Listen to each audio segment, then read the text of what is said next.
Hello and welcome to the Rotoworld Baseball Show. I'm your host, Eric Samulski, joined today by just the who's who on the Rotoworld Baseball Show. We've got Scott Pianowski, as always. We've got DJ Short back in the building. We've got James Schiano rocking the Mets hat. We are doing a 2025 mock draft for you. So we had to bring the big guns, Scott. We had to get our friends back in here. Yeah. Get Mets fans back in here, get Ohio State fans back in here, and what a fun draft it's going to be. The first round is really exciting. A lot of these players are making their cases for where they should go in the playoffs. It's been a very star-studded playoffs. I think we have a great World Series matchup no matter what happens over the next 7 to 10 days, but a great day to be alive for a fantasy baseball player. It is. Yeah. So we're going to tackle the first 2 rounds of a 2025 mock draft today, and then talk you through where we would go with our teams. Before we do that, I did need to check in with DJ and James, our resident diehard Mets fans. We got a 1-1 series right now in the NL. DJ, I know when the playoffs started, you said to me, it doesn't matter what happens now. They made it in. But they've come a little bit farther since then, and I'm curious if you've changed your opinion on it now. I mean, obviously, I want them to win, but I feel like there's something to be said for like the burden of expectation. So that they didn't come in this year with the Mets, rather didn't come in the year with big expectations. This has been a nice surprise, and like the run has been something that I'll always remember and cherish, even if it ends in the NLCS. And this in games 3, 4, and 5, the Mets will have, different members of their history throwing out like first pitches, including Harvey and Cespedes on game 5 on Friday. That team didn't win a World Series, but like we still remember them fondly. So like, I feel like I'm always going to have like a special place for this team, no matter what happens. But to be clear, I do want them to win. So. Yeah, I was there for the David Murphy to Bartolo Colon pitch, which was pretty cool to see. I'm glad you mentioned the burden of expectation, because I've bristled so much at the online discourse of like, oh, those scrappy underdog Mets and their first payroll or their 6th ranked active payroll, even if you take off like Scherzer and Verlander, and it's just like, yeah, but also they are underdogs because nobody predicted them to make the playoffs, let alone make the LCS. So it doesn't really matter what their payroll is. The expectations were not good, and they have far exceeded those. And I think that makes them underdogs. And James, I know you've been attending your fair share. You've been riding through it all. Yeah, I love the underdog thing, because if you looked at your various sports books on opening day, the Dodgers were plus around 400 to win the World Series, and the Mets were around plus between 5,000 and 6,000, depending on what sportsbook you're betting on. So there's no way not to call the team an underdog, regardless of whether or not you think their money means they should have won. But I've been at every home Mets playoff game so far. I'm going again tonight. I can't stay away from this team. I can't quit what's going on right now. And similar to DJ, like, sure, no matter where it goes from here, I'll always look back on this team fondly. But we've now tasted the forbidden fruit. Like, this is so close that it feels very, very real. And I will be a little upset if we don't at least go further from this point on right now, because it feels like and there is forbidden fruit in the stadium, right? Is it the only ballpark in the majors that actually has a piece of fruit visible in the stadium? Yes, it might be. I guess so, probably. Yeah, I mean, also definitely the only one that has a purple monster dancing up and down, and Lord knows whatever they're doing in that stadium tonight. But every single thing this year has been shocking and incredible, and I do not want it to end. And the vibes are great. Eric, is the Yankees on the other side playing the Guardians. So like, if the Mets lost to the Dodgers in the NLCS, and like, let's say the Yankees win the World Series, like that will hurt Mets fans a little extra that they were so close and they didn't win. So we can't ignore that context either. Yeah. And that is, that series, listen, best of 7, anything can happen. The Yankees do have a 2-0 lead right now. The Guardians starting pitching, the lack of starting pitching depth has caught up with them a little bit. Right now. I mean, obviously, we know Bieber was hurt at the beginning of the year. We know Tristan McKenzie tried to pitch through an arm injury for most of the year. Carlos Carrasco was brought in to like maybe try to see if he could get an extra year out of it, and that hasn't happened. And so look, there have been competitive games. That was a game yesterday until that Judge home run in the bottom of the 7th inning. It kind of could have gone any way. The Guardians were down 3 runs with Jose Ramirez up at the plate. They were down 2 runs with Jose Ramirez up at the plate and runners on all those times. They had bases loaded, with David Fry up. Like, they had their chances and, they didn't get the big hit. And so maybe they'll, use the home advantage and make it a series down to the end. It does feel like at this moment, unless any of you disagree, it feels like at this moment we are hurtling towards Yankees versus whoever comes out of the end. Yeah, I think the Guardians are a bit overmatched. Not to say they're not a good team, but it's not setting up well for them. And part of that is Aaron Judge too, hitting the home run, getting off the schneid, and hopefully, I don't know if I should say hopefully as a Mets fan, but getting comfortable in the postseason. It did seem like he was pressing a little bit. So if he's on track, the Yankees they're a very dangerous team.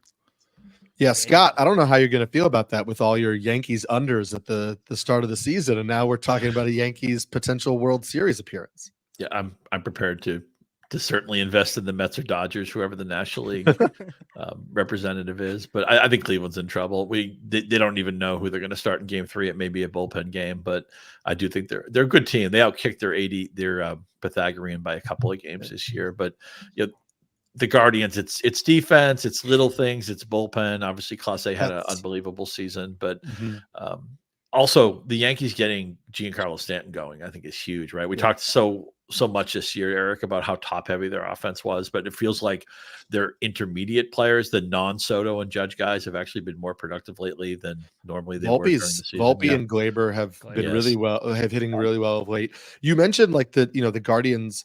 That's just a narrow margin right now, and this is the team that has Gold Glove nominees like littered around their defense, and 2 like super costly errors last night, and they can't afford those against the Yankees to make those kind of mistakes and give the Yankees unearned runs. It's just they have to kind of play it perfect. But maybe they can bring Bibee back in Game 4 because he threw like 35 pitches last night, so they can bring it back again.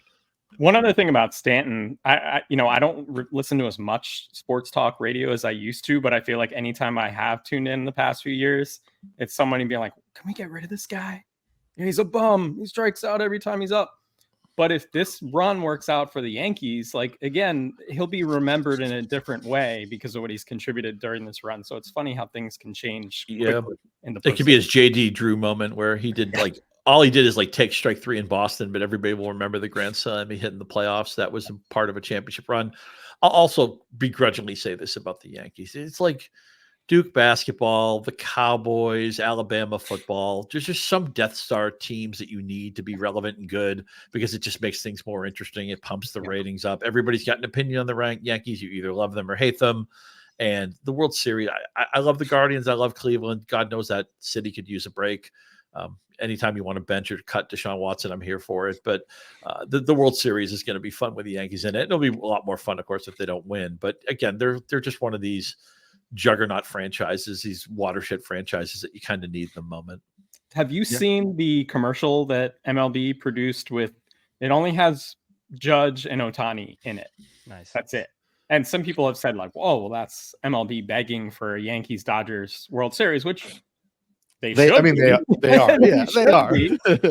But I don't think it's geared toward the hardcore fan. Like, that commercial is not. It's just, I think it's more to catch the casual sports fan who's like, "Hey, the playoffs are going on. Maybe I can watch Judge and Ohtani tonight." Well, So as a Mets fan, I don't take it too personally, but obviously I think they prefer Yankees Dodgers. It also I know this is preaching to the choir with DJ and sure with James too, but it just goes to show that Francisco Lindor, of the players everybody knows are great, he's the most underrated superstar in baseball. Mm-hmm. Yeah. And I know that Aaron Boone wanted to rip his arms off because people said that about Jose Ramirez, but like to the greater public, like the non-fantasy baseball playing public, I don't really think that Jose Ramirez is talked about on par with some of these guys. And, we get spoiled because he's been a first-round pick and a former first overall pick in fantasy baseball. So everybody's like, yeah, well, of course, Jose Ramirez is elite. But I don't know that a lot of people know how truly elite he is. And yeah, he could be featured. If he was on a bigger market team, he could be featured in that Judge Soto commercial. And look, we wanted MLB for a long time to promote its stars.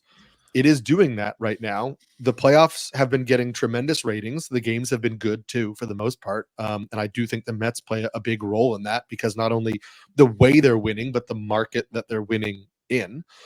But yeah, I mean, I don't think anybody is shocked that baseball would want the Dodgers and the Yankees. I mean, that is the way to ensure the biggest crowd. And the second best option is Yankees Mets. I mean, those two possibilities for them are clearly the ones that are going to generate the biggest revenue, most eyes on screens, all that kind of stuff. And so, like, sure, you don't begrudge them for hoping that happens. And, hopefully we just get a good series from whatever way it shakes out. In the case of Judge and Ohtani too, what they do that's great is so much easier represented, so much more tangible, where a player like Lindor might be good at some things that have more subtlety involved in them. So it's just an easier sell to the casual fan that, oh yeah, Ohtani just had a 50-50 season. Everybody on any level of baseball can relate to how just bizarrely great that is.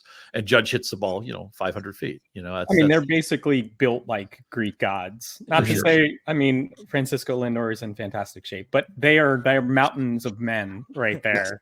And they're spectacles to watch. So there I get it. Spectacles, bingo, perfectly said. That's the same as Jose Ramirez too, because if Jose Ramirez walked down the street, you'd be like, oh, maybe that guy's like a good beer league baseball player. Like, he looks like just the average guy you could see walking down Manhattan. And there's also an added pain for the Cleveland fans, because you think about what the left side of your infield could have been for forever with Jose Ramirez and Francisco Lindor on it. You probably have a much better chance to stand up to a pair of Judge and Soto if you had those two guys together rather than apart. For sure. I'm even just like, what if they still had Bieber? I mean, how good he looked early in the year. Like, if they had just had a healthy Bieber. But, we can't do that. That's wish casting also back. He looked good. He was dotting the eye, man. He was that start he had in Seattle. I just want to go back and watch it. Yeah. But maybe Judge and Soto will be the first two picks of our mock draft, which we are going to get to right after we talk about this Sunday night. It's NFL Week 7, and this Sunday night is a showdown of two teams vying for position in a crowded group of AFC contenders. You can catch Aaron Rodgers and Davante Adams back in action together again as the Jets take on TJ Watt and the Steelers in Pittsburgh. Coverage starts at 7 p.m. Eastern time only on NBC and Peacock. I'm sure we're all shocked that Davante Adams landed on the Jets. Well, I got to ask James, as our Ohio State guy, what does this do for Garrett Wilson going forward? I think Garrett Wilson becomes kind of just the 1A that he was probably always best as, at least someone who doesn't have to take those massive hits like you had to take in the end zone on Monday night, but someone who can kind of work around, play a little more slot where he's always been a little more comfortable. Probably winds up being better than he was the first 5 weeks of the year, worse than he was the last two, but someone who's not. I don't think this destroys his fantasy value, but I also think this, of course, helps the Jets. But as a Jets fan, I can't help but be just completely unenthused and unexcited by every single thing that ever happens to this organization. And that's the New York link, right? If you're a Mets and Jets fans linked together, and then the Yankees and Giants generally linked together. Yep. Yeah, and it's just a lifetime of sorrow for half of that. Well, don't worry. I mean, I guess Aaron Rodgers will have to find somebody else to throw under the bus. Now that he Mike Williams deserved it though. Mike Williams. The last two games have ended. Sure, he slipped. Also, he slips a lot. There's a lot of banana peels on the Also, you're signing what is he now, like 28, 29-year-old receiver coming off of a ACL surgery and being like, hey, you got to be the number 2. Or it was always going to take a long time. And listen, it's good for the NFL. It's good for it's good for us. Good for NBC. I'm glad the storyline is over. It's nice to now have it be done and we can move on. And it's great that it's happening right before a Sunday night football game, and we'll get to check it out on primetime. And it's possible. And maybe Russell Wilson. Yeah, the Steelers might have a new quarterback. I was just going to say that. This is a baseball show, so we're not going to go into just Russell Wilson was a baseball player, though, wasn't he? He was. Yeah, he was. Texas Rangers prospect. Yeah, there you go. Let's talk Rangers prospects. I mean, come on, it still should have been Fields, but anyway. One thing I realized we didn't cover before this draft gets started, which we need to make a group decision right now. Yep. Are we doing? Is there one Shohei Ohtani or are there two Shohei Ohtanis in this draft? DJ, we'll let you make the hitter Ohtani, pitcher Ohtani. Pitcher Ohtani will not be drafted in this draft, probably. No, he won't. But it's important just for the fans to know we're doing hitter Ohtani and pitcher Ohtani. Just so everybody knows out there, we are approaching this as a 12-team, one-catcher league draft. 4 outfielders, middle infield spots, corner infield spots. We're not going to get all the way through there, but just so you understand the rationale and the thought process in why we're drafting people the way we are. Again, 12-team league, just 1 catchers, standard 4 outfielder, and then middle infield and corner infield spots. DJ, just, the longest tenured member of this Rotoworld Baseball show. You get the honor of the first pick. Where are you going? I mean, it's Shohei Ohtani, obviously. Like, Hitter Shohei Ohtani. Batter, to be clear. Yeah. But I have a question for you guys. I mean, it's a no-brainer. It should be Ohtani. But I do have a question for you guys. Coming into this year, like, Ronald Acuna Jr. was viewed as like the obvious like cheat code. There's no other way you could go. There's a drop off, after Acuna because the 40-40 season. Is this a bigger advantage than Acuna was in drafts this year? I don't think it is, because it's always going to hurt a little bit at the first pick of your draft to take DH only. Like, it's of course big Ohtani being the stats you're going to get from him. It doesn't. And there's also something in the back of my mind that thinks that he never gets close to these 50 steals again. This was him basically as an apology to the team that he can't pitch. So he has to do every single thing he can to impact the game in a way. So, like, you probably still have a floor of around 30 stolen bases, but I think the 50 is an extremity.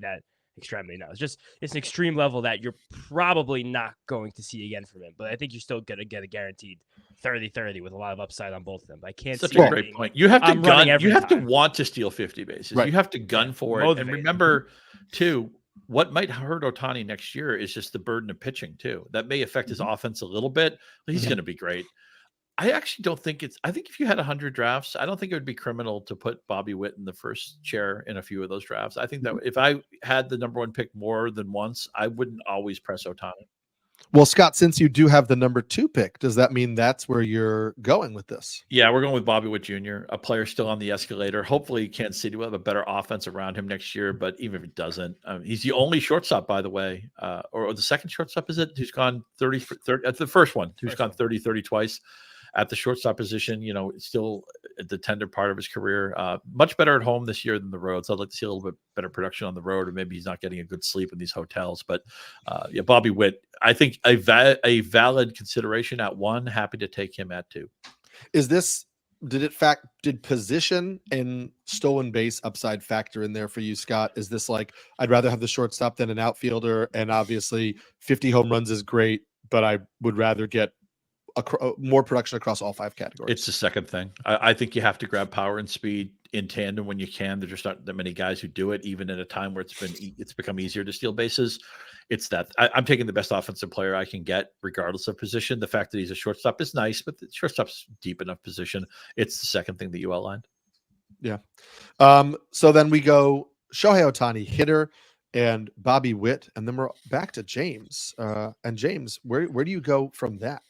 I think there's ample discussion of probably 3, maybe 4 players here, but inside this draft room, seeing what happened this year, with the assumption that a certain player will be back where he played last year, I would take Aaron Judge at 3.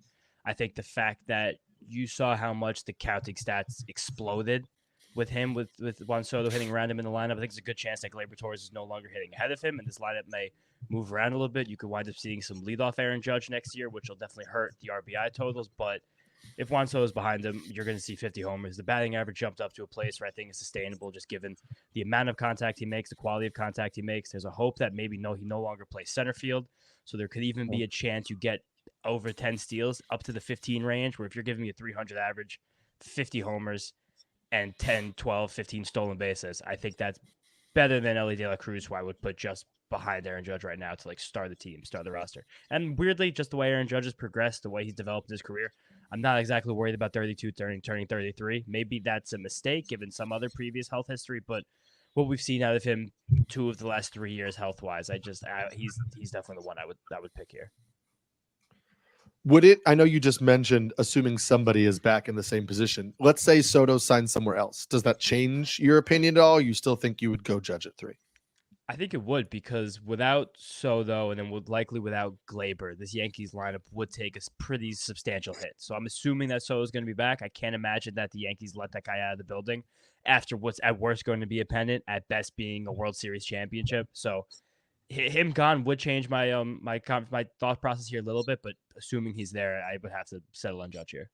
Do you remember back in spring training? So Judge was a little banged up, and then he started the season slow. And after the first month, I remember reading multiple articles like, "What's wrong with Aaron Judge?" Yeah. Well, because he had that injury he had that oblique injury that they refused to acknowledge was an oblique injury in spring. They were like, it's his side or whatever they said it. So people were like, all right, there's the toe injury he said he has to play through. There's this oblique injury that happened in the spring. And so the question was, okay, how healthy is he? How much is he going to run? How much is that? And obviously, you know, it makes sense to ask yourself those questions. And sometimes the answer to that question is it's Aaron Judge. So it doesn't really matter. Yeah. Falling 350 we are at the second half. It's insane. We are at the overthink part of this draft because I don't know that I think those top three make sense. I think that's locked in for me. I think that the fourth person who would join that obvious top four is Ronald Acuna if he were a healthy Ronald Acuna. He's coming off his second ACL injury. We don't really know what his health is going to be like. The stolen bases are a huge point of why you're drafting Acuna that early on. And so I am going to take this inflection point and draft the aforementioned beer league softball hero, Jose Ramirez, who had the Guardians' last game of the season not been canceled, may have had the quietest 40-40 season that you've ever seen. I wound up with 39 homers and 41 steals. For me, I wrote an article for us over at NBC Sports where I took stock of like all my teams at the end of the year and like what did I like about the teams that did well and what struggled about the teams that struggled. And one of my biggest takeaways was it is a lot easier to find speed on the waiver wire this year than it is to find power. And the teams where I didn't draft enough power, I wasn't able to make up that power as easily as the teams where I was able to pick up David Hamilton and Xavier Edwards and Bryce Terang and guys like that on waivers, and I was able to do well in speed. So even though I know that Elly De la Cruz hits the ball a ton, I'm going to take the consistent power production of Jose Ramirez over the potential power production of Elly De la Cruz, because even though De la Cruz is getting you 60+ steals, Jose Ramirez could get me 40 home runs, and De la Cruz has not yet shown that at an MLB level. And with my first round pick, I just want to know that I want to feel good about the production that I'm getting and not take a swing on somebody who might maybe not get to that level. And that's my thought process. And I'm curious, DJ, if with the fifth pick, you're going to just take Elly or you got another avenue? I didn't know if we were going to snake back between the four of us, but since it is my pick, I will go with Elly here. I think we haven't seen his ceiling yet. I think it's safe to say he is in a great ballpark for offense, a team that should be in better shape going into next year than they were this year. You know, we talked a lot about in spring training, like they had more infield options than they could actually field. And then second half of the year, they need to bring people in because everyone was injured. So I think the supporting cast will be better as well. I think as Elly gets more experience, the plate discipline will be better too. He's always going to have a high BABIP because he's just so fast. So that's part of it too. I do think there's going to be some batting average upside coming down the pike. I think we'll see some additional power too, but the speed gives him a really safe floor. So you feel good about that. Yeah. I'm curious, Scott and James, with that decision, the Jose Ramirez, Elly De la Cruz decision, James, what would you have done there?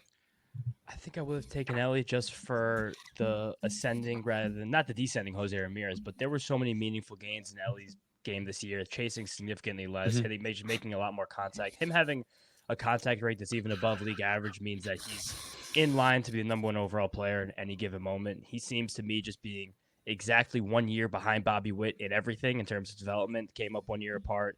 The electric speed's one thing, took the same second year jump for Bobby Witt where he started to put things together. In the third year, there's the explosion. I love Seager, which is a Robert Orr's metric from Baseball Prospectus, which is selective aggression. Shows basically how much you're swinging at pitches in the heart of the zone relative to how much you're avoiding the shadow and how much you're avoiding pitches out of the zone. And from last year, this year, Elly went from player in the 40th percentile to the 75th percentile. So there's enough meaningful discipline change happening there. He got the on-base percentage up to 340. He's clearly and obviously the superstar of that team, the best player. People coming into this year still even had questions of whether or not he could be an everyday hitter, a valuable everyday hitter, which I think was blasphemous then, and it looks even stupider now. But every single thing he can do physically, paired with him literally learning how to play baseball, this time next year, he could be the guy. We're like, obviously, we're taking Elly De la Cruz 1. Where are we going to go with 2? Just like we said about Ohtani, and just like we said about Acuna.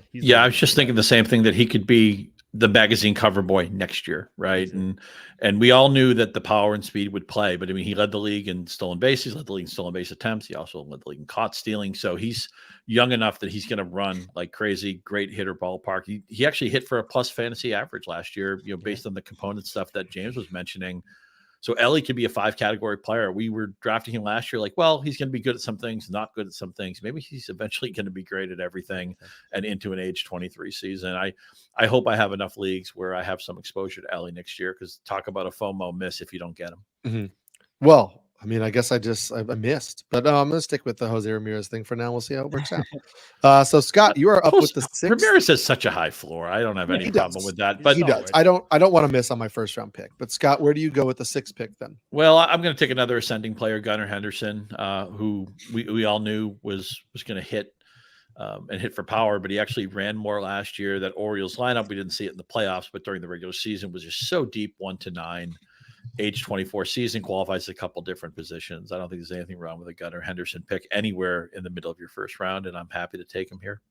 I love that idea, because I think the Orioles missed so badly in the second half this year that there's like a narrative that they kind of like blew it, but the team is still really young and there's still a lot of growth potential in that Orioles team. And so I think you could get some benefit there of people maybe feeling like they've seen the best of some of these guys.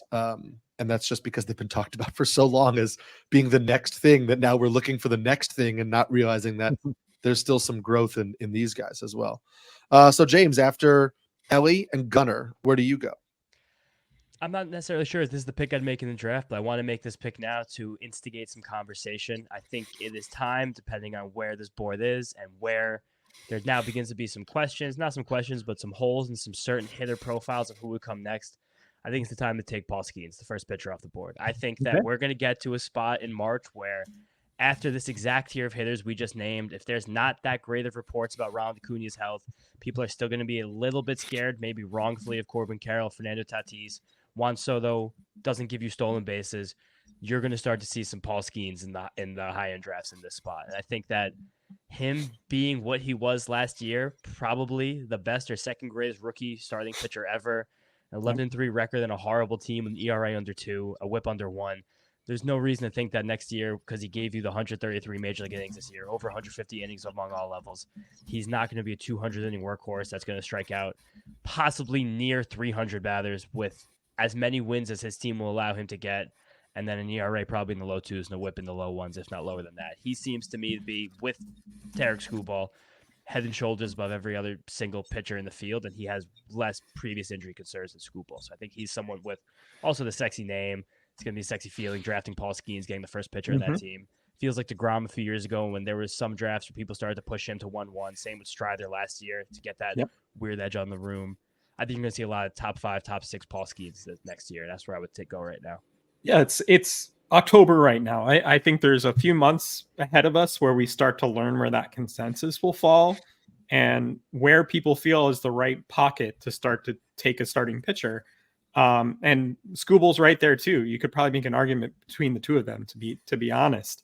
And I think if Skenes was to come off the board in the first round, Skubal might not be far behind. So we'll see how the rest of this draft goes. And there seems to be like a depression among the next tier of pitchers right now, because in next year's top 30s, I can't imagine there's any pitcher besides Skenes, Skubal, I guess still Wheeler, with the way that Garrett Cole fell down, with the way that Spencer Strider got hurt. Like, I just don't know who. Like, your fourth pitcher next year in a draft could literally be Emmanuel Clase, like, truthfully, after those 3 guys. So I think that kind of range of where pitchers are makes sense for these 3 guys to at least be pushed up a little bit. And so that's the exact reason why I will not take a starting pitcher in the first round. I faded Strider Cole hard this year. I didn't want to be the first person to take a starting pitcher because I just felt like there was a lot of, I guess people refer to it as like the glob. There's just a lot of like guys who could be differentiated behind them. I feel the same way this year. Like I did a top 150 starting pitchers so far that, you know, we will eventually put into an article in the coming weeks over at NBC Sports. And I think like up until like starting pitcher 20, I'm like, these guys could all theoretically be fantasy aces. And so I'm much happier to wait to grab my hitters and then to maybe double tap starting pitchers later, see who falls, do all that. I just think we saw this year even more than the year before, the guys we had concerns about. Like if you leaned into the concerns on Glasnow or Sale or Skubal or Reagans or, you know, a bunch of those guys, like you got a lot of really good value. And so I just don't think there are sure things in starting pitching anymore. And so I'm happy to wait and not be the first guy. You know, I want to argue that Glasnow was okay. I mean, 3.49 ERA. His whip was terrific. He won 9 games. He pitched 134 innings, which I know it's his career high. I don't know that Glasnow won you your league. I do think that Skenes, man, is he ERA plus 214? How is that real, right? I mean, I was just looking when you were talking, James was talking about, or maybe DJ was talking about the best rookie seasons of all time. I had to go into StatHead and see, has anybody matched that in the expansion era? And basically nobody has, right? If Fidrich was 159, Gooden was 137, 276 strikeouts, of course. What could Paul Skenes do if he even threw 160 or 170 innings? I think he's going to be a first-round pick. I don't know that I'll do it because I think there's enough depth at offense that I'd feel better about piling on there. I still think you can get really good aces in round 3, 4, or 5. I'm going to have that, the anchor starting pitcher strategy. I want one really good pitcher, and then I'll kind of add them as they make sense in the flow of my draft. So I don't think Skenes in the first round will be a card I'll probably play, although I may just make a FOMO pick once in a while just to make sure I'm not locked out of him. I do think he belongs in the first round, though. One thing I want to say about Skenes real quick, I think it'll be really fun to have Skenes on your team. It'll be fun for him to be appointment viewing if you have him on your roster. And sometimes like that's part of what makes fantasy baseball so fun, is to have those kind of players that you're excited to follow and watch. So well said. You'll have all of his starts marked on your calendar. Now, unfortunately, if he encounters any injury, you'll have Rotoworld baseball on speed dial trying to get every nugget. Is he going to pitch? And did you see James Andrews and all that stuff? That's what we accept when we draft any pitcher. But you're right. You'll know, okay, he's pitching Wednesday afternoon, and I'm getting out of work early, or somebody else is going to pick up my kid because I'm going to have the game on in the car, whatever, because you want to basically have season tickets to Paul Skenes. 100%. Even though Skenes is off the board, I think I spoiled that I'm not going to go with Tarik Skubal here at 8. I'm going to take Mookie Betts. I know this is leading my first 2 picks. Again, these are not 2 picks on the same team, but I understand they're aging hitters. But Mookie Betts will still have shortstop and outfield eligibility next year. So even though he loses second base eligibility, he has dual position eligibility. Will hit the top of the order for what is likely to be the best or one of the best lineups. Again, lots of run value production. Doesn't run as much as he used to, but will contribute a little bit across 5 categories. And I will say, like, Witt's off the board. Elly De la Cruz is off the board. Gunnar Henderson is off the board. If you look at the shortstops that remain, and again, we know Betts has shortstop eligibility here. If you look at the shortstops that remain, it's Francisco Lindor, Trey Turner, who is not running as much as he used to, and maybe he won't run as much as we're used to seeing in the past. Corey Seager, who has always, unfortunately battled injuries and gives you nothing in the stolen base position. And then shortstop, in my opinion, falls off drastically after that. You have your Willie Adamases and your O'Neal Cruzes and CJ Abrams and, guys that we think maybe have some upside. And then like the next guys are, like Zach Neto, who Scott and I love, but I don't necessarily want to get locked into that at my shortstop position. So I will take Mookie here in the first round and give myself the floor of having Mookie Betts as my shortstop if I can't find a good option later on. I love Mookie as a floor pick, but I just want to mention he won't go in this draft, but O'Neal Cruz was a monster in the second half. 277, 357, 464. I think he has a lot of that. Him and Elly are always going to be compared. And I think it was James who talked about maybe Elly is 1 year behind the Bobby Witt Jr. cycle. I think maybe O'Neal Cruz is 1 year behind the Elly De la Cruz cycle. there was improvement in the second half of his game. Also, whenever I see a player with 22 steals and 23 attempts, this doesn't always work out perfectly. I've gone wrong with this idea, but I feel like he could steal as many bases as he wants. He could sneak a ton more if he wanted. Yeah. And I think he probably will want to next year, as maybe he wants to get into that shortstop. Who is the best shortstop in this division? Am I right there with Elly? I want you to target O'Neal Cruz somewhere wherever his ADP settles on. If you can jump it by a round, I think it'll be worth it next year.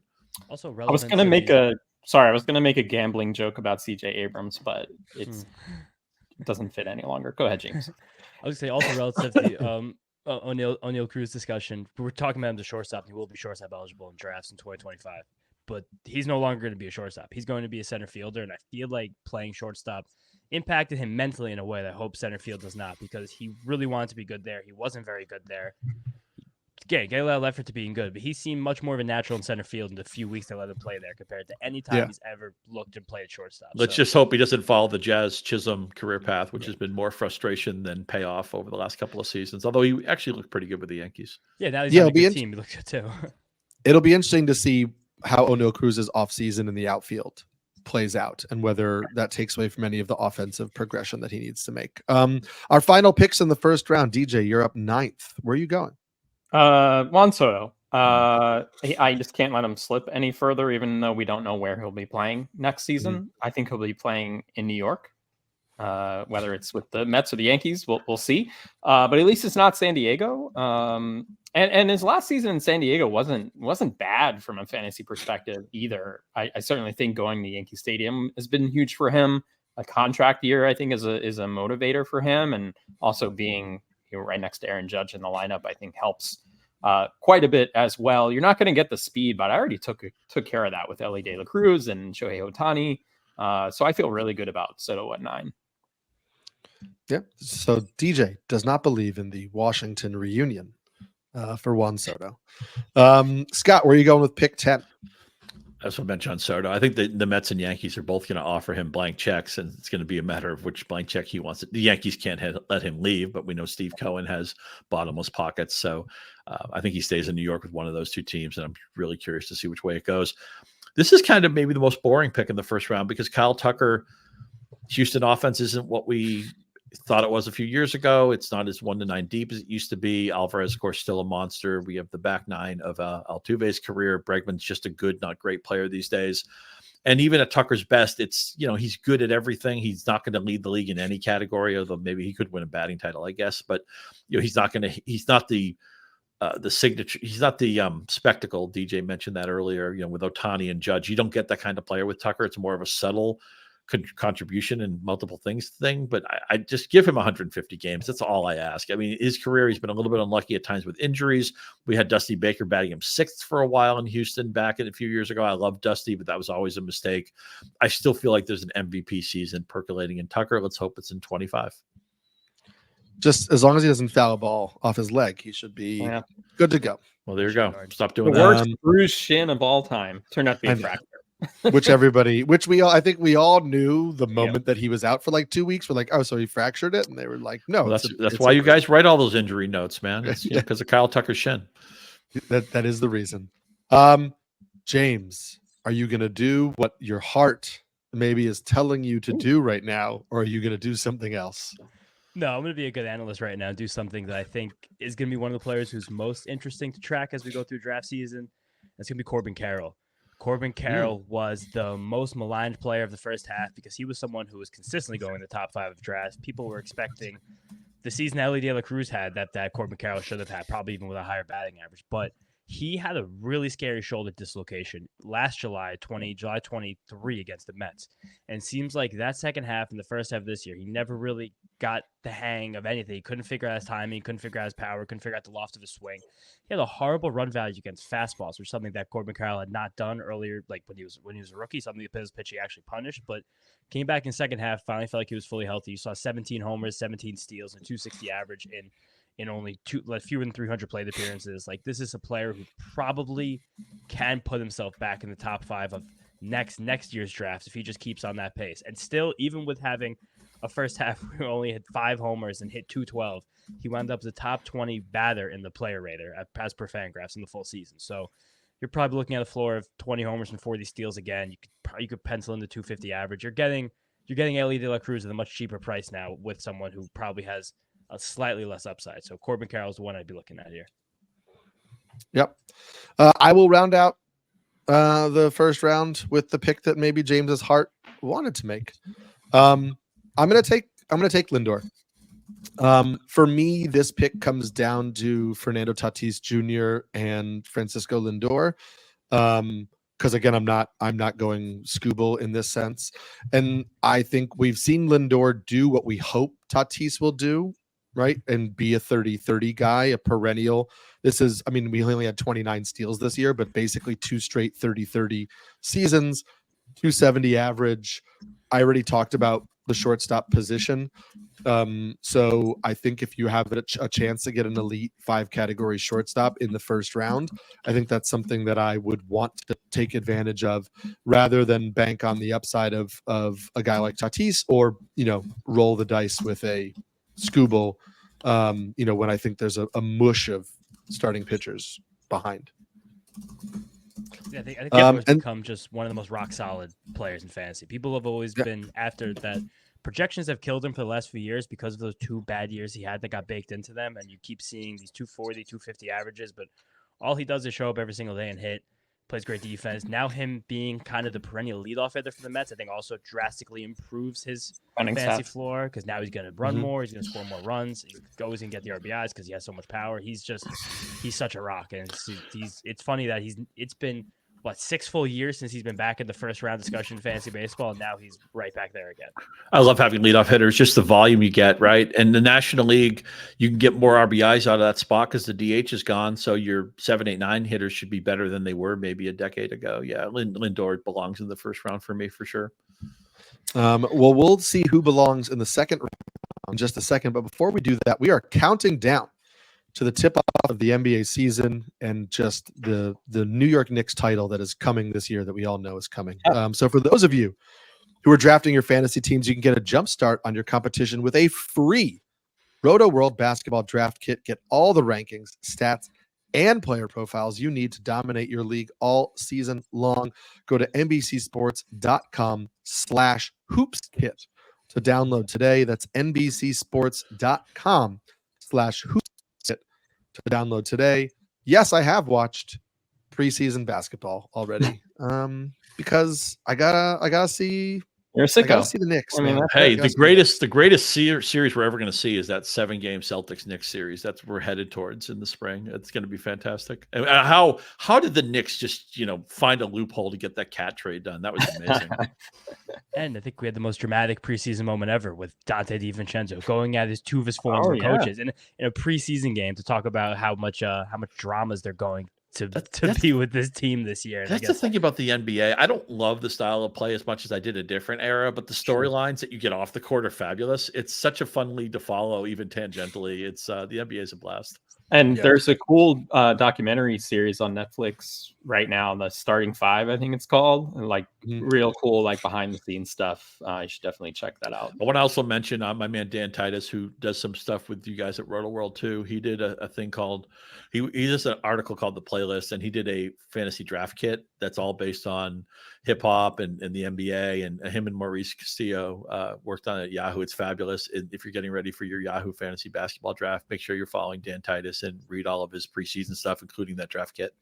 Yeah, definitely a draft on Yahoo if you're doing fantasy basketball this year. Dan's in our mock draft that's going to premiere Wednesday night at 6:00. Check it out on the NBC Sports YouTube page, and Dan will also be part of the Rotoworld basketball show this season. I've dove into fantasy basketball hard the last few years, more of just a way to keep my hands busy when baseball season's not going on. And I've clicked. I really love it now. It's become something that I very much enjoy. It gets me the box score fix, fun finding the young players. It is a good league to keep track of. Even though it's a great fantasy sport. It's really fun because it's all about categorical puzzle building and stuff. It's a really, even if you're not a big NBA fan, it gives you another box score to click on, and you have so many different choices because every player does something well and does something that you have to give up. You have all these trade-offs you have to make when you make your decisions. It's no matter what your level is, and it's the fantasy basketball blueprint, by the way, is what it was inspired by Jay-Z's iconic LP. Make sure you check that out. But if you haven't played fantasy basketball, I think you'll be surprised at how much fun it is. I agree. It's a great time. It's also, if you're in head-to-head leagues with all the guys that sit and all that, it's an interesting strategic game. So I really encourage you to check it out if you haven't. Yeah. But DJ, we're going to start the second round off for right now. So pick 13, first pick in the second round. Where are you going? So you're mentioning kind of the thought whether to take Lindor or Tatis. I'm going Tatis with this pick, and there were others that I was considering, but I think it might be a tad too early for them. So adding another outfielder to the mix with my team, just pick Juan Soto in the previous round. Tatis only played in 100 games this year, 102 games, still managed 21 home runs, 11 steals, had that femur injury. And I don't know if he'll ever reach the heights that he had prior to the PED suspension, but what you're getting is still really, really good. I think that Padres lineup will remain solid as well. If I could sign up today for 30 homers, 20 steals, some pretty good other counting stats too, I would do that. So yeah, even though he's not a shortstop anymore, I'll take Tatis here. I think that makes sense. Obviously, that's where I was going the last time. Scott, what are you doing with the next pick? All I want for Yordan Alvarez is 160 games. He seems to percolate between like 115 and 145. 147 this year was fine, but he's a guy who could win a batting title. I still think he has 40 to 45 home run upside. He's mixed in 6 stolen bases last year. He's caught up in the stolen base revolution, age 28 season. We haven't seen his best season yet. I think he's a first-round talent who sneaks into the second round because he doesn't run, and maybe we're not as excited about the Houston offense anymore. But I want a piece of Alvarez's best season. We haven't seen it yet. Makes sense there. I enjoy that pick, even without the speed. James Schiano, what's after the Alvarez pick? I think I'm just going to turn myself into the upside guy in this draft to kind of make these fun conversations roll. Where is Jackson Chourio going to go in these drafts? Because right now, looking at this board, he feels like the guy I would take. I'm never someone who wants to be like, oh, look at the second half. Look how good he was. But when it's a 20-year-old, I think it's relevant to do that. And you see the shape of the season go nuclear in the second half where he was a 310, 370, 450 hitter, triple slash and he still got himself to the 2020 spot, even with being basically unplayable for the first 6-8 weeks of the year, almost got a full season OPS to 800. I would be shocked if he's not 30-30. And if you're telling me 30-30, 270, how poorly can we rate that player? We were just talking about Elly De la Cruz. Like maybe next year he's the cover of the magazine guy, maybe hops to the number 1 overall pick. Next year we're probably talking about Jackson Chourio being in the first round. And James, as a Mets fan, like tell me during that series, the Mets and Brewers series, he's the one. He was the one. He was the one that's just petrified me every single at bat in that lineup. And this is just the beginning. And something else that I really love when I look at young players, and this was true of Gunnar Henderson last year, which made me really confident about him this year, not seeing a hole against a particular pitch. Like you see a lot of players where it's like, I'm good against fastballs, I'm bad against 2-seamers and sinkers. I can't hit sliders. Like changeups baffle me.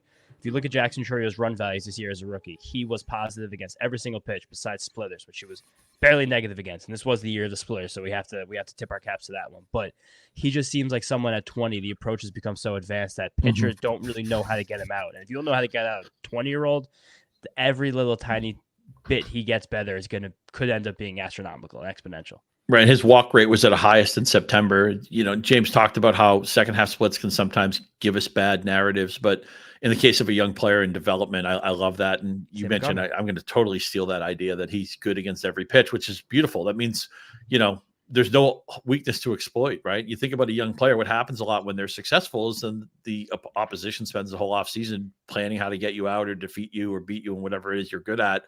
Good luck with Jackson Chourio. I mean, I think this is a plane taking off. And even though development and careers aren't always linear, I'm going to bake in improvement to his price next year. I'm going to pivot in terms of the type of conversation we're having about young development. I don't necessarily know if this is what I would do at this spot, but I think this is the spot I would consider drafting Ronald Acuna Jr. Okay. Yeah. And so that is what I'm going to do right now.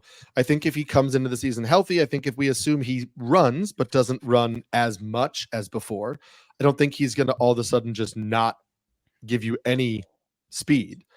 And so you're still getting one of the best hitters, players in baseball when healthy with 5 category upside. And I'm getting him in the first third of the second round. And so I'm going to take my gamble here. I like it. I think in the second round you take that chance for sure, because you've already banked your first round pick, and in theory we're making a bunch of picks here, but you know what I'm saying. But Acuna coming back from the first ACL surgery, he had a 764 OPS, and we were kind of like, what's going on here? Given that this is his second ACL surgery, I don't know what player he's gonna be moving forward, and if he can even reach kind of the heights that he's had in the past. Like maybe it diminishes him a certain way. Not saying he can't be valuable for fantasy, but we've maybe seen his peak. My question is, do we have a comp in modern baseball for someone who's torn ACL, like torn 2 ACLs? Because we always have these things in football. We have these like archetypes for injuries. Pitchers, we always talk about the second time in John, can you do this and that? And I'm looking at some like raw ADP data from the NFC. 3 draft champions drafts have gone off so far for 2025. And interestingly, in those drafts, Ronald Acuna Jr. has been drafted 14th, 11th, and 1st. So it's definitely going to be a big range of how people perceive him before we get any trickle of news over the next few months. Good God, don't pick him. Who picked him first? Do not do that. There's too much uncertainty here. I'm looking at the data right now. Can you get the contact info there? No, Eric Davis is the comp, right? I love that. I hate to say oh my that, God, what a great comp. Yeah, that's the comp, which is not something you want. Right. Yeah. That's not a note in his favor. Eric Davis was, everybody would have thought he was going to the Hall of Fame if you saw the first 2 or 3 years of his career. He was probably at one moment the most exciting player in baseball. It's also interesting thinking about what the outfielders we all took ahead of Ronald Acuna Jr., specifically 1, if not 2, they're going to be going behind him. I think we're going to talk about soon. I think it's interesting thinking in that context, behind Tatis, ahead of someone else who had a kind of a bad season this year and didn't have the excuse of injuries with it. Which may have, let's see who it is, but that may have been my choice between those two. But we'll see where DJ goes here with the next pick in the second round. So I'm going to take someone I wasn't high on coming into the year, but the final 5 months were so good that I have to, Vladimir Guerrero Jr. Nice. The other part of this with Vlad is he's going to be third base eligible next year. Whether he actually plays there, I have no idea, like what the Blue Jays are doing for many reasons. But first base, third base eligibility just helps as I fill out my roster. I can pivot in different directions from this point forward. And I was considering Freddie Freeman here. I was considering Bryce Harper. But I do like getting that added eligibility at third base. With Guerrero, like we've known, he can hit the ball extremely hard. It's just a matter of how much of that is going to translate to power. But I saw enough over the final 5 months to feel pretty good about this. Yep. I like that call. Scott, where do you go after this Vladimir Guerrero Jr. pick? So a lot of people think it's a mistake sometimes to take a player who has a breakout season, has a rise in ADP, but I'm going to do it anyway. I just fell in love with Jarren Duran's game last year. 5 category player, trigger man at the top of a good lineup. Obviously, Fenway Park is about just as good of a place to hit as you can have. And I kept looking at Julio Rodriguez and thinking, I hate the park. I don't really like the lineup. Julio's been kind of a pain in the neck the last couple of years. Like, you know what? You can't go right. If Durant is healthy in Fenway, he's going to be great. He'll easily return second round value. I don't have any doubt about that. He reminds me so much of Jacoby Ellsbury, the player he was maybe 10 or 15 years ago. So let's get a ticket. You're investing in offenses and ballparks a lot of the time, and that's what I'm doing here. It's still a player young enough to be on the swing up, entering an age 28 season. I want Durant shares in 25. Durant is like if you introduced Jacoby Ellsbury to the squat rack. Like if Jacoby Ellsbury was like a high school running back, because he's yoked up, and he sure is. Interesting that we keep dropping Julio Rodriguez down, because I agree with that. I agree with Durant over Rodriguez weirdly now too. Makes me sad, but yeah. The Durant situation is going to be interesting because the Red Sox have basically said they're going to trade a left-handed hitting outfielder this offseason because they have too many, and they have Roman Anthony coming. And I think they would prefer to trade Masataka Yoshida or even Wilyer Abreu, but it just depends what they're hoping to get back and whether they need to move a piece like Durant, who, while incredibly cheap, is older than all these prospects that are coming up and maybe older than the Red Sox timeline. I don't think they want to trade him, and I'm not saying they will trade him, but I'm just saying I think his name will come up in discussions, and what happens in those discussions we'll see. James, is this Julio Rodriguez's time or no? No, it's really not. I'm trying to think of this as if every one of us are we're not drafting 4 individual teams. We're drafting as in this draft spot. Yeah. So even though I have Paul Skenes, I'm not going to let you guys drop Tarik Skubal down any further. Fair. Tarik Skubal was built in a lab to be the best pitcher on earth. The 5-pitch mix showing all 5 right-handed batters. Just the changeup that came from the underworld. It's so disgusting. Makes hitters swing out of their shoes. 99-mile-an-hour heat. Sat 97 for the whole season. What he did also emotionally that might affect him next year because the extra innings, but being the only pitcher on a Tigers team that ran their way to the ALDS that was the kind of like old school thing you'd see from an ace where like I'm putting this team on my back and I will not let us lose. He did wind up losing, getting left in a little too long in that fateful game 5, but that ballpark, the defense there is solid. We don't know what's going to happen to Javi Baez and shortstop next year, but I like the outfield there with having defensively with Parker Meadows and Riley Green, especially as like the stalwarts.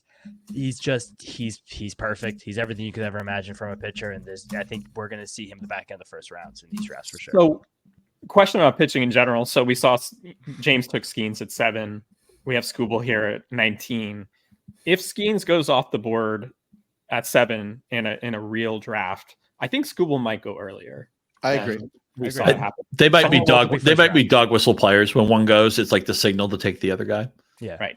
Exactly. I agree. So I personally right now have Skubal ahead of Skenes. I do think they're pretty much a toss-up right now. So I think I would agree with you that they go back to back. I'm gonna pivot again, and this is also not Julio Rodriguez's time because with the 20th pick in the draft, I can take Freddie Freeman, who was going, I think, 7th or 8th in drafts this year. And even though I'm drafting all of these aging hitters, God, you have an old team. Yeah, well, good thing it's not all on one team. But I think maybe this is showing us where there might be some value in drafts is that like these guys who have been doing it for a long time, and maybe now like Freddie Freeman was the first round lock, Mookie Betts was the first round lock. Maybe some of these guys are going to drift to the back of the first round, to the middle of the second round because they're getting older and they're less exciting. But I love the floor of Freddie Freeman. I love what he can give me, even if he's not getting me tons of steals at the first base spot.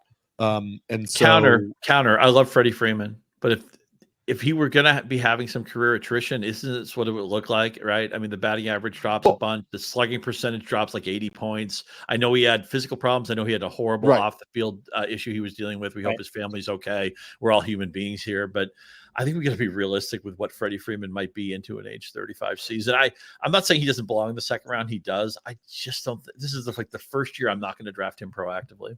Right. I don't think I'm getting the Freddie Freeman of a year or two ago, but I think I'm still getting a solid version of Freddie Freeman. And I agree with everything you said. I think the off-field stuff factors in.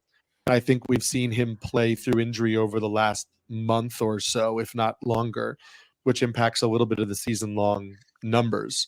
And so I still think second round feels okay to me for Freddie Freeman. And also, I'll say this too. I mean, last year he missed 15 games, which is a lot for him. He usually is like 158 up every season. So when somebody is as durable as Freeman is, Marcus Simeon's this type of player. I always assume that they're doing something right with taking care of their body, their health, their sleep, whatever the life choices they make, because guys who make lousy life choices, they have to miss games because they don't take care of their body. So I always feel that's a proxy for durability, even if that stuff is somewhat unknowable. I'll give him the benefit for that.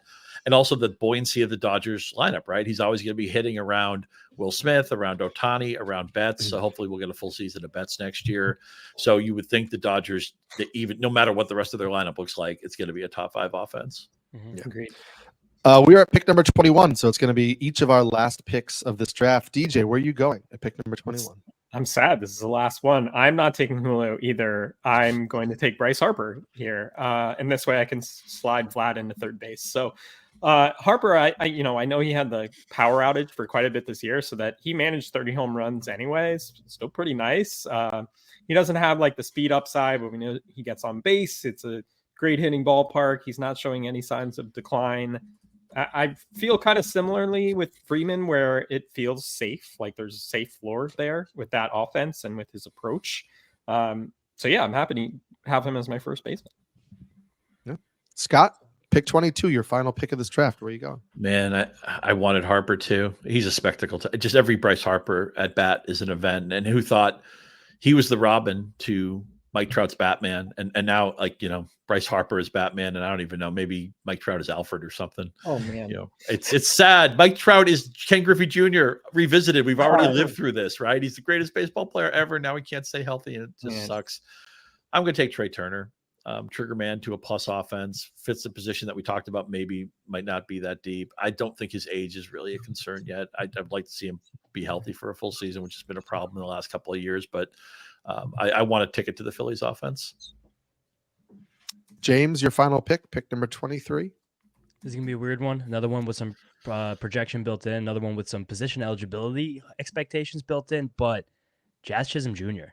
I think that we're going to see Jazz next year likely enter the season as the Yankees' everyday second baseman. If they valued him as an outfielder, they probably would have found a way to get him out there this year instead of playing Alex Verdugo, instead of letting Aaron Judge run around center field with his 6'7" frame.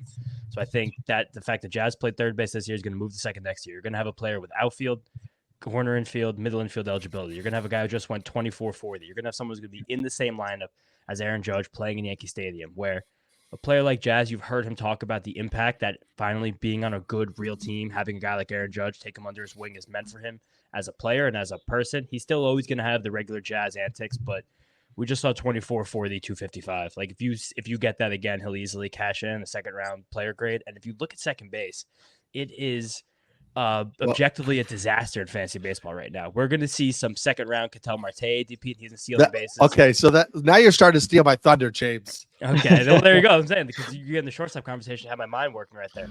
This year, Mookie Betts was the third second baseman, the player rater. He only played 110 games or whatever it was. Spencer Steer was fourth, and he hit 220. Like, this Marcus Semien fell off a cliff. Luis Garcia, you're going to see as like a top 100, top 70 pick by the time we get to drafts next year because of how bad this position is. It's a catastrophe. So if we get any news that Jazz Chisholm will be the Yankee second baseman next year, which I think is a really high likelihood considering where their team is and how they value him after the trade this year, he's going to be the absolute smash pick, number one second baseman taken off the board. How dare you say Semien fell off a cliff? That hurts my feelings. He actually did have a really bad season by his standards. Still scored 101 runs. His volume was good.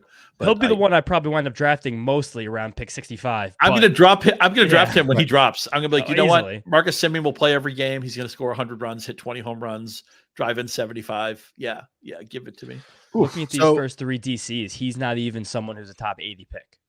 That's a mistake. Oh, he's actually 80. He was exactly 80 in two of them, and outside the top 80 in the other one. Good. I want the 80 pick. It's a great call, James. I love that pick. So what I was going to do.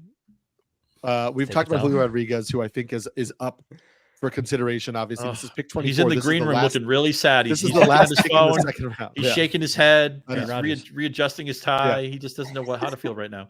With the last pick in the second round, if you got Julio Rodriguez, you'd probably feel happy. James mentioned second base. Jazz Chisholm will come into the year not second base eligible. So I was going to take Ketel Marte here just to kickstart the conversation as one of our final talking points of this draft. DJ, I'll throw it to you first. Do you think Ketel Marte is the top second baseman? I think Albies and Altuve are kind of like, I guess, in the conversation. And then generally speaking, would you be looking to take one of those two guys, or do you think you'd rather, given the state of the position, just wait and see what happens later on in the draft? I don't know what it is about Ketel Marte, but I've either been like a year early, year too late, like reactionary wise. Like, his career's had some strange ups and downs. So knowing that and like my personal bias, I probably wouldn't draft him in the second round. I don't really, when I see him, I don't see him as like a 35 homer type of player. So it's a little too rich for me, but given the context that you guys have mentioned and me digging into it now and seeing how horrific second base was, like, maybe you do want that safety, even if you know that Marte is not going to hit 36 home runs again. The floor is still pretty nice across the board. So it's justifiable. I just don't know if I would do it. Scott, do you think Marte is the first second baseman at least, or would you go Albies or Altuve, or who in your super early rankings would you put at the top of the second base position? It's Marte, but I'm going to bet on the 2023 stats and not the 24 stats. That's That fair. makes sense. Would you rather James in take a second baseman early or a pitcher early? Because it's almost kind of similar, right? The dynamic there. I think I'd actually rather have a pitcher early. I think if this was me actually drafting, I would not have taken Ketel Marte here. I wanted him to be the pick so we could have this conversation. But I think I'd much rather wait. James can tell us the draft champions ADP, but I'd much rather wait and take a Simeon. I'd much rather wait and take Nico Horner. I'd much rather wait and take Bryce Terang and try to get some steals out of it. I'd much rather wait and say maybe Matt McClain in 2025 is what we thought Matt McClain in 2024 was going to be. Yeah. I saw him in like an industry draft go pick like 170. And based on where Matt McClain was going in drafts this year, 170 for McClain feels like a pretty good get. So yeah, I'm curious, James, are you taking one of those top three or are you also waiting? If I wouldn't try to get cute and do the Jazz thing, which again, we'd have to hear some news that he's going to be the second baseman because he was actually incredible defensively at third. So there's a chance the Yankees just leave him there depending on how things shake out in free agency. But there's a position I will just wait and try to figure out anything I could possibly do down the board. Like we talked about this year, Luis Garcia being this massive breakout. We're going to see Xavier Edwards drafted in the top 100, which is going to be a really interesting conversation. We're going to see possible Xander Bogaerts bounce back. We're going to see Cole Keith with a pretty good second half. A Brandon Lau bounce back that happened last year. Jordan Westberg is going to be in the middle rounds of this. Bryson Stott's not everyone's cup of tea, but he's going to steal 30 bags. Like there's guys here that can give you something. It's just not going to look that good as they do it. Even Jeff McNeil at 300 batting average second half. Like there's going to be very strange things happening to the second base position. I just don't. I don't want to be the one that jumps the position just to get someone who might give me slightly above average production. Especially someone like Ketel Marte who has a vast injury history, especially with soft tissue injuries, hamstrings, lower back, like quads. Like he's someone who always finds a way to miss 20 games. So I think that I understand the logic of him being a second round pick, but I don't think I'm going to be the one pushing that button. Yeah.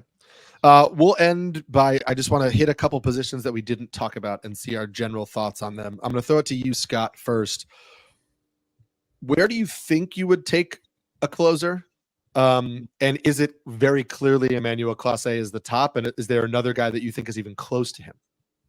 Clase is the top. I'm not going to be the team that breaks the seal. We talked a few podcasts ago about maybe the idea of getting that one anchor closer. That I'm more open-minded to that than I have been in recent seasons. You made a really good pitch for it, but I don't think I'll take a closer in the first 7 to 9 rounds. James, are you kind of feeling the same way about that? I agree. Every single year that goes on, we get more and more data that tells us these top round closers aren't really as safe. There's always going to be a couple like rocks there, but just they keep falling off. Like this year, Andres Munoz was the sexy pick, the lowest of the top tier closers, and he wound up barely even being closer by midseason. We just have so little information about what these teams are going to do day in and day out. And then you have a guy like Kirby Yates, comes from nowhere as 35, 36-year-old, throwing 93 miles an hour, being one of the best closers in baseball. It's the kind of thing where it's never going to feel comfortable, but you kind of have to trust yourself a bit as a player to not miss out on someone who could hit 40 home runs for someone who you hope gets 30 saves. I'm glad you brought up Munoz because to me, I think that's what separates the top group of relievers from waiting and saying, oh, I'll get like a Munoz or I'll get, I don't know who else would have been around Munoz this year in drafts, but I will wait till round 6, 7, 8. And in seeing a lot of 12 round mocks that have happened, like industry mocks and friends and family drafts that have currently happened, 6, 7, 8 right now will get me Clase in some drafts. It will get me Edwin Diaz. It will get me Ryan Helsley. It will get me Raisel Iglesias. It will get me Devin Williams. It will get me Felix Bautista, right? Orioles closer next year. So I think that if I can get somebody in that group, depending on how the board falls for me in round 6, 7, 8, I feel good about that. And then I don't have to wade into the muck that tends to come around after that. As a way to close this conversation from this early NFC data, here's a 10-player cluster between ADP 70 and 80, between only the 3 drafts that have gone off. And these are draft champions, so I think those are draft and hold. So these closers get pushed up a little bit because there's no in-season moves. You draft 50 players, that's your roster for the year. 10-player cluster between 70 and 80. Pablo Lopez, Aaron Nola, Yohan Duran, Bryce Miller, Michael King, Robert Suarez, Hunter Green, Wyatt Langford, Marcus Semien, Andres Munoz.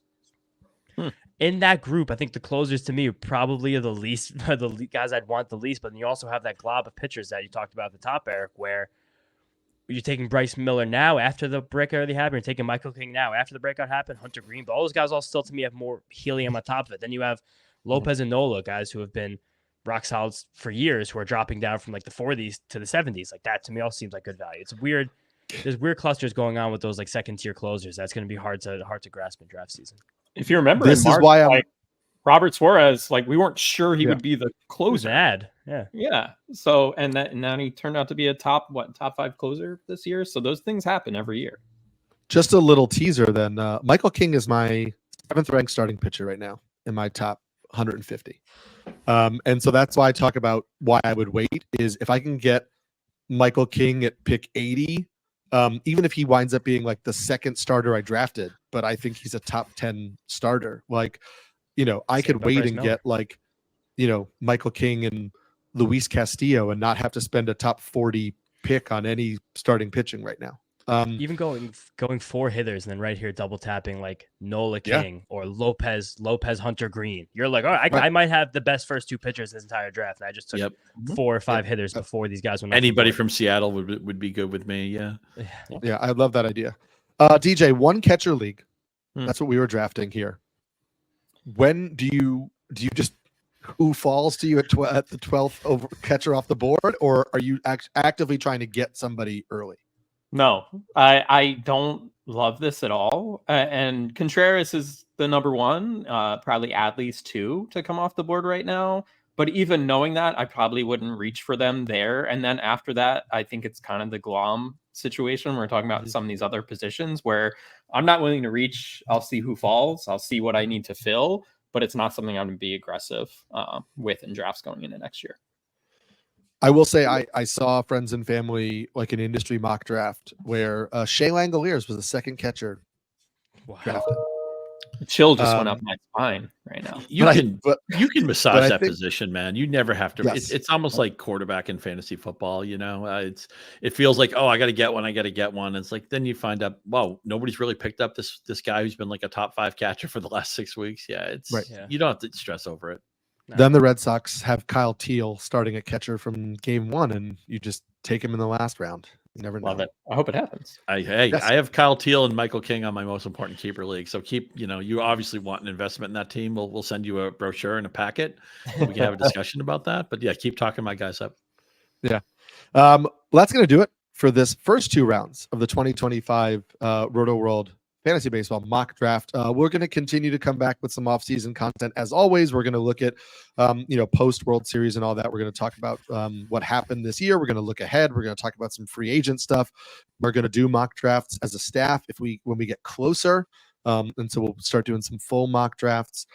Make sure you're following everything we're doing over at NBC Sports. Make sure you're following what everybody here is doing online on Twitter. DJ is at DJ Short.